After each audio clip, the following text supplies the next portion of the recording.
Hey guys, it's Aussie Reptiles here, and today we're going to be talking about this guy here.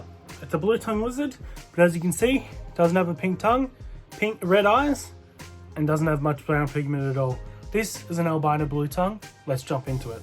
Now, Sherbet here, my albino blue tongue, one of my albino blue tongues. Again, blue tongue lizard. You can see with his tongue, no blue pigment. Now, the first albino blue tongue that was ever found was brought in from the wild and eventually ended up in the hands of Snake Ranch. But as you can see, this animal here would not do well in the wild at all. Blue tongues are usually brown and greys and colours like that, which help them blend into their natural surroundings. Once you get a bright yellow animal, what do? Where can they hide? They're blowing. Ignore the frogs in the background, they're breeding. A bright yellow lizard, it's got nothing to hide against. Maybe in a field of daisies, but other than that, not much else. So they wouldn't survive in the wild. So it was brought in from the wild and eventually ended up in the hands of Snake Ranch, who at the time was a big reptile breeding company, I should say.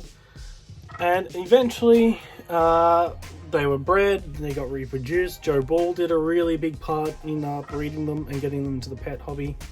And now they're quite common. Not very common at all. In fact, I don't know if there's been many others that have been come across in the wild. But fairly common now in captivity with the amount of people that breed them and everything like that. Now, blue tongues make awesome pets as they are. I'm absolutely obsessed.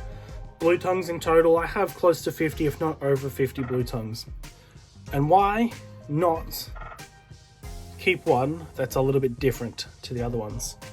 Now, as far as anyone has done any research on, the albino blue tongues do not seem to be any more UV sensitive. They don't get sunburnt or anything like that. And they tend to live basically happy, normal lives. Sometimes when breeding them, especially with males, they can be a little bit iffy and not tend to want to breed. So if you are looking at breeding some albino blue tongues, it's best to have an albino female to a normal male or a heterozygous male. So a normal looking animal in appearance, but that carries this albino gene. Anyway, besides that, thought we'd just quickly do a quick video highlighting the albino blue tongue, an amazing species. Blue tongues are one of the most iconic species in Australia. And here's an albino one. Super special. Absolutely love this guy. As I said, his name is Sherbet. You guys will be seeing more of this guy and more of my reptiles in coming videos. We're getting into it a lot more now. So, yeah, that's Sherbet. Again, I know this was a really quick one. Just trying to get out some content for you guys. And, yeah, we'll catch you guys in the next one.